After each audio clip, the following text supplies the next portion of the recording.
Okay, so we have talked about different things to do with yoga blocks. I've talked a lot about the foam yoga blocks, right? What about these big heavy cork blocks? So I love these for doing abs myself, but nobody, for some reason my students don't like when I ask them to do this. I don't get it. But these blocks weigh about 3 or 4 pounds, so they're really good for engaging and working your yoga practice. Notice my back is to the floor. I'm really working my abs when I'm doing this, by the way.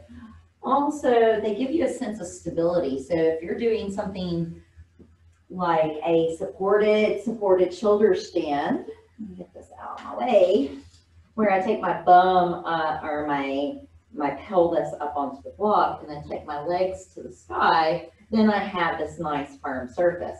For some people, this would like jam your back because it'd be too hard on your back. You could always put a blanket on it or just use the foam block. But I really like the stability of one of these nice firm cork blocks, because if I'm doing some really extravagant kind of stretches, then I don't feel like I'm going to fall off this block and tweak my knee.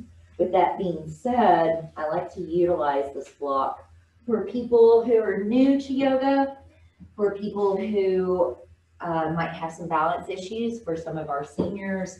I do like the heavier block, realize that it's going to be harder for them to, move the blocks around, so be aware of that. But another fabulous thing that I love about these cork blocks is I utilize these blocks to heal knees. So once upon a time, when I was a big popular yoga instructor, right, I used to train professional athletes, and especially football players. I was their injury prevention coach. And what I would see is a lot of knee impact injuries. So to strengthen your knee utilizing a block, I would have my students, my players, take the block, stand up on it so that the first 3 or 4 toes are hanging off, like mine are here, right? So now I'm actually gripping the block with my foot. So I'm going to turn my foot sideways.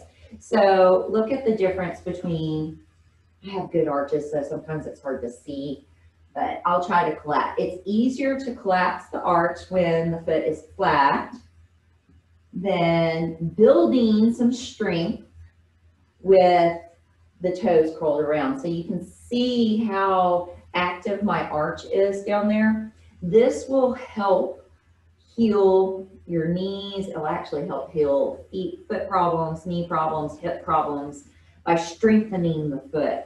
But we're not going to just only practice this, and we're not just going to just stand on the block. We're going to change our center of gravity. So I'm going to take my leg forward for several breaths, work that. I'm going to bring my leg back, take it behind me, work that. I'm going to bring it side by side and then take it right out to that side, really get active in that leg. And then I'll even take it across as a soccer kick. And so what I'm doing is I'm standing on this block and gripping it with the toes.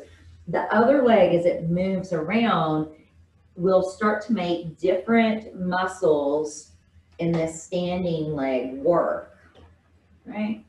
And so if we can get the circumference of the muscles of the leg to work, it'll enwrap that, encase that knee and keep it stable. This is my absolute favorite thing for healing knees, hands down, and healing feet. And of course, you would always want to do everything that you do on both sides. So remember, you step on, the heel has to be on. So if you have a really big foot, which I occasionally ran into with some athletes, right? You may need to use 2 cork blocks and turn them sideways so that your whole foot fits on it and that you can still grip with your toes.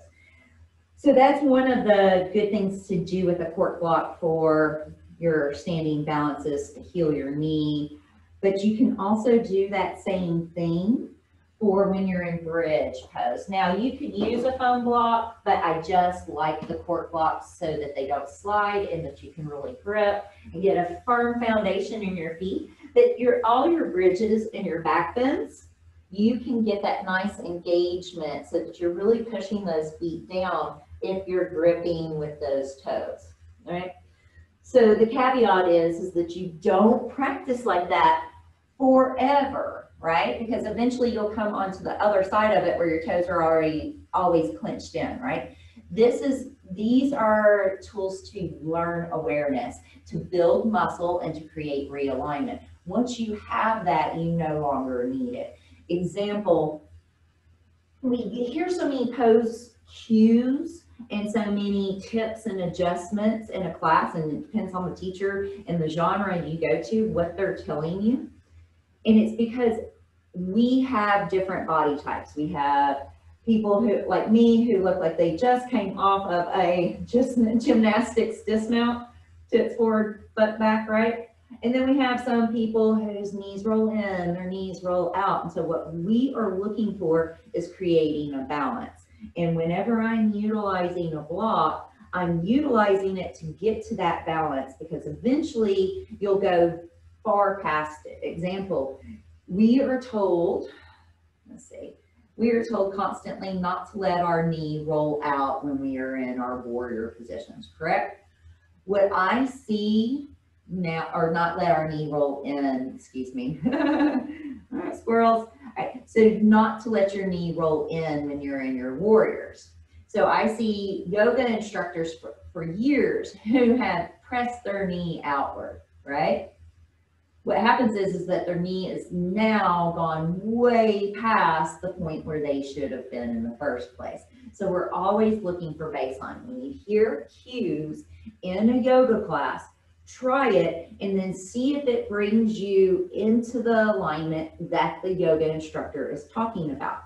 If it brings you further out of alignment than what she's saying, so example, if the instructor is saying hips over heels, tuck your tailbone, and tucking your tailbone makes your hips go past your heels, maybe you don't need to completely tuck your tailbone, right? So as you go through all of these little tutorials, realize these are for you to try in a yoga class, try out, see if they work, if they make your practice better. One other thing that I really like to do with court blocks, how I was talking about using them in between the knees for your abs, you can also use them in between your knees for your bridges and your back bends. For one, it'll engage the thighs in, but then you're holding this weight of the block as you're looking up. So those are a few little things that you can try in your next yoga class, in your next practice. Hope that helps you guys.